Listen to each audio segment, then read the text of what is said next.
Hello, आज मी बनवणार आहे वालाची शेंग। खूप झटपट आणि फटाफट होणारी रेसिपी आहे। चला तर वेळ न घालवता आपण व्हिडिओला सुरुवात करूया। तर वालाची शेंग घेतलेली आहे, मस्त हिरवीगार कवळी टवटवीत अशी। दोन्ही साइडने खुडून घेतली, त्यानंतर अशी त्या शिरा काढून घेतल्या आणि गवार तोडतो त्या पद्धतीने अशी तोडून घ्यायची आहे। तर खूप सोपी पद्धत आहे आणि खायला ते एकदम भन्नाट लागते ना ही वालाची शेंग। तर ह्याला वालाची शेंग पण म्हणतात किंवा पापडी शेंगही म्हणतात। तर तुमच्या इथं काय म्हणतात नक्की सांगा मला। तर अशा पद्धतीने मी सगळी वालाची शेंग सोलून घेतलेली आहे। आता ह्याला आपण स्वच्छ धुवून घेणार आहोत। त्यासाठी मी एक तांबे पाणी टाकून ह्याला स्वच्छ धुवून परत पुन्हा एकदा पाणी टाकून असं ठेवून द्यायचं आहे।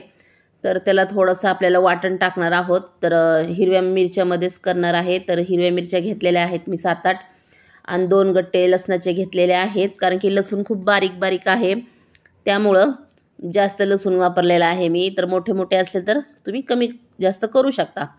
तर अशा प्रकारे मिरची आणि लसूण छान तेलामध्ये तळून घेतलेला आहे। अर्धी वाटी शेंगदाणे मस्त भाजून घेतलेले होते, ते काही व्हिडिओमध्ये काही दाखवलं नाही मी शेंगदाणे भाजलेले, पण शेंगदाणे अर्धी वाटी घेतली। मिरची आणि लसूण, थोडं चवीपुरतं मीठ, कारण की वाटणामध्ये नेहमी मीठ टाकायचं, खूप छान लागतं मग वाटण। अशा प्रकारे आबडधोबड वाटून घेतलेला आहे, यात पाणी बिलकुल टाकायचं नाही। अशाच प्रकारे आबडधोबड आपण वाटून घेतलेला आहे सॉरी। आता चला तर आपण भाजीची तयारी करून घेऊया। तर कढई छान तापली होती, त्यात 2 पळी तेल टाकलं आणि एक मस्त पिकलेला टोमॅटो टाकलेला आहे। बिया काढून घेतल्या होत्या सगळ्या। बिया शक्यतो टोमॅटोच्या टाकत नका जाऊ, कारण की मुतखड्याचा ह्याचा त्रास होतो। मग बियाने टोमॅटोचे जास्त बिया असले तर काढून टाकायचे। त्यामुळं फक्त टोमॅटो असं कापून घेतला नुसतं आणि छान मस्त तेलामध्ये तळून आता हे सगळी वालाची शेंग त्यात टाकून घेतली।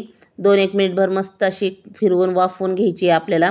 त्याआधी थोडीशी हळद टाकली, अर्धा चमचा हळद टाकली, अर्धा चमचा गरम मसाला टाकला। पुन्हा एकदा फिरवून घ्यायचं आहे तेलामध्ये ह्याला छान। लगेच पाणी टाकायचं नाही, याला आपण धुतली होती ना वालाची शेंग, तेच पाणी सुटलेलं आहे।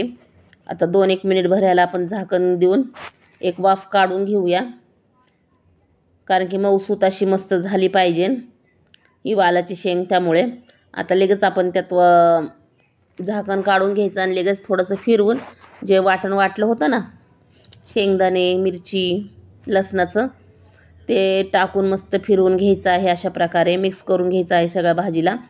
आणि तर आपण ही सुकी बनवणार आहेत, पण थोडी शिजण्यासाठी थोडंसं पाणी लागणारच आहे, फक्त नावाला म्हणून आपण पाणी टाकणार आहोत। त्याआधी हे सगळं मिश्रण एकजीव करून घ्यायचं आहे मसाल्यामध्ये। वाल आणि ते सगळं छान मस्त मिक्स झालेलं आहे। आता फक्त थोडंसं मी पाणी असं शिपटून घेत आहे। जर तुम्हाला थोडा रस्सा घट्टसर आवडत असेल थोडं पाण्याचं प्रमाण तुम्ही वाढवू शकता, पण मी फक्त नावाला म्हणून थोडंसं पाणी म्हणजे छोटी अर्धी वाटीपेक्षाही कमी पाणी मी टाकून घेतलेलं आहे। छान ते आता एकजीव करून घ्यायचं आहे, कारण की ती भाजी करपून चिकटू नाही शिजताना, त्यामुळं मी थोडंसं पाणी शिपटून घेतले। अशा प्रकारे पुन्हा एकदा आपण मिक्स करून घ्यायचं आहे आणि नंतर ह्याला 10-1 मिनिटभर मस्त शिजवून घ्यायचं आहे झाकून लावून। तर ही सगळी भाजी अशी खाली घ्यायची आणि लगेच ताट असं झाकून ह्याला आपण शिजवून घेऊया। तर खूप भन्नाट भाजी होती ही। तुम्ही तांदळाची भाकरी, ज्वारीची, बाजरीची कुठल्याही भाकरीसोबत खाऊ शकता। एकदम भन्नाट चवीची अशी गावरण टाईपची भाजी होती ही तयार। तर अशा प्रकारे बघा, ते स्वतःहून पाणी आपण झाकण लावलं तर त्याला स्वतःचं पाणी सुटलेलं आहे भाजीला, जास्त काही एक्स्ट्राचं पाणी मी टाकलेलं नाही। तर थोडीशी कोथिंबीर नंतर टाकली गार्निशिंगसाठी, खूप भन्नाट चव लागते। अशा प्रकारे पुन्हा एकदा थोडासा गॅस फास्ट करून आता हे थोडं जे पाणी राहिलेलं ते पण सगळं आटवून घ्यायचं आहे आणि अशी मस्त कोरडी आपण भाजी करून घेणार आहोत। तर कशी वाटली रेसिपी नक्की सांगा मला कमेंटमध्ये।